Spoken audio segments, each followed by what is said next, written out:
Hello guys, so welcome back to Vlog with Alphamash. So today we'll be discussing with about the just concluded first episode of Honest Bunch. That's the discussion that happened between um Mr. Seyi Law and Mr. Idris. They all debated about I think Tinubu versus Obi. So Mr. Sheila was defending the current government, and why Mr. Idris was campaigning, or probably let's say campaigning for the new candidate or the aspirant, which is Mr. Peter Obi. So in my take, well, both of them spoke from their hearts, and I appreciate them for what they did. They did a good job. They tried to defend their candidates, who they want to be in the government, and that's it. That's good. At least we Nigerians all over the world now know or now see better from what they have said, who to go for or who to not go for. So my advice is you guys should nobody should force you to vote for anybody. Vote from your hearts when it comes to voting. Time to vote. Vote from your heart. Vote who you want to be in power. Vote who you think it's the right candidate to suit your ambitions. To help the country. Okay, so that's the thing there.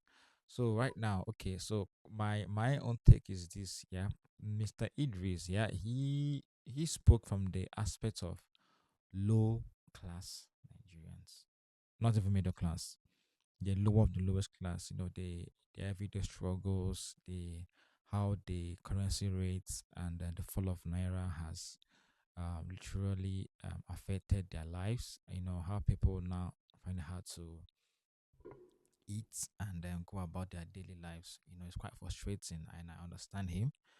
Okay, and why Mr. Sheilo, he spoke from the let's say middle class to the higher class level, you know, because most of his words there, to me, categorize him as speaking from the middle class to the upper class.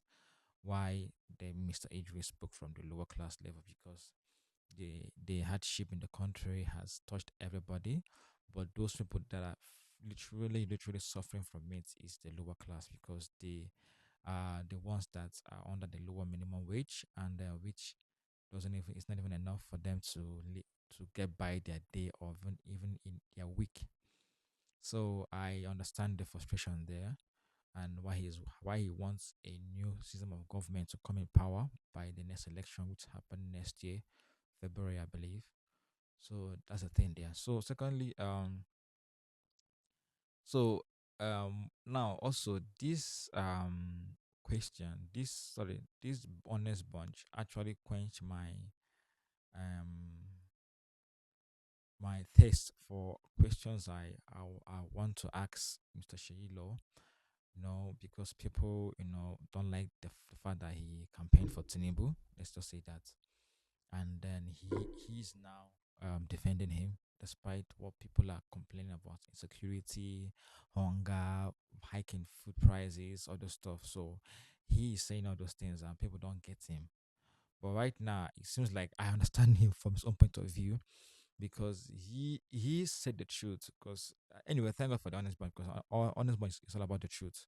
So he said the truth towards the end of the show, when the guy when someone called in to explain, kind of experience he's having in his business, and if it's advisable for him to leave the country.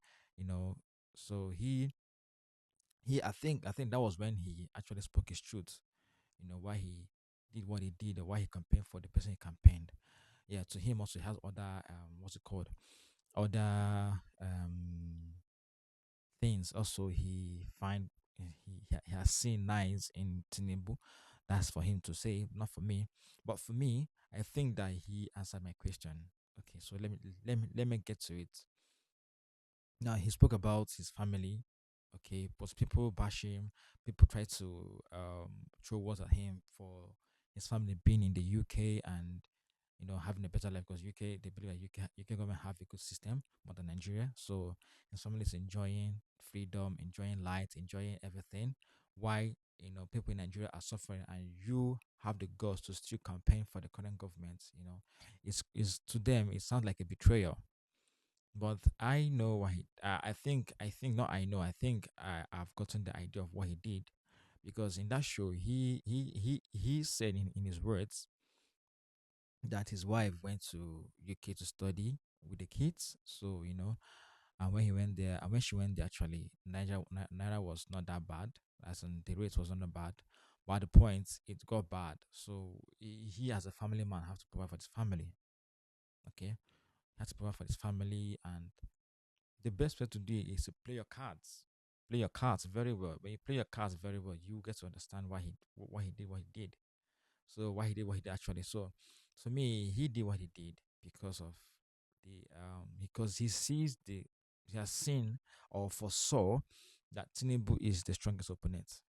He's the Jakaban, so and he's the Milokon. So probably he's the guy that would definitely be the president. So being on his side brings him favor. So apart from everybody being on the side of Peter Obi during the time of election, I think 4 years ago or 3 years ago, so him being on the side of the government at least granted him favors.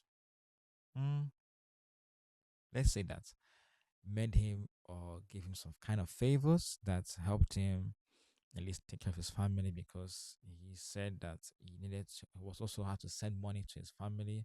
The bills, someone that live in the UK, the bills and everything is crazy. And also when you then have a family, and probably you are only the person abroad and the other partner is not with you, it's quite frustrating, because the money you work is not even enough to at the end of the month, because the kids need some things and you need to get some food stuff for the family, to pay some bills.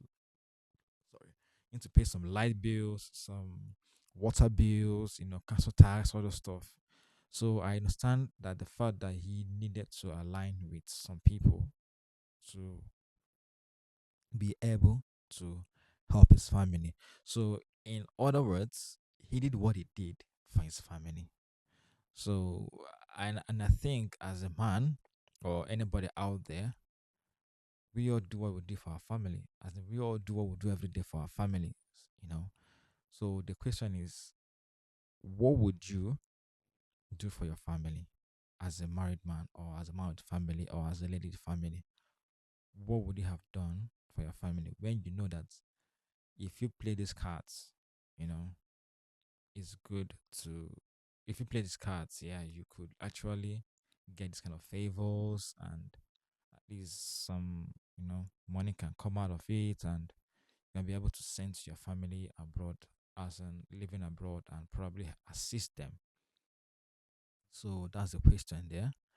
Um, what would you have done, or what will you do as a family, or as a man that has a family, or as a woman that has a family, to help your family abroad? Because this now the reverse is the case, because the wife doesn't send money to him, he sends money to the wife, because the wife lives abroad. And when you look at the exchange rate, it's quite crazy, you know. So I think in his own sense, in his own way, he feels is right. So I just want to ask the question again. What do you think he would have done?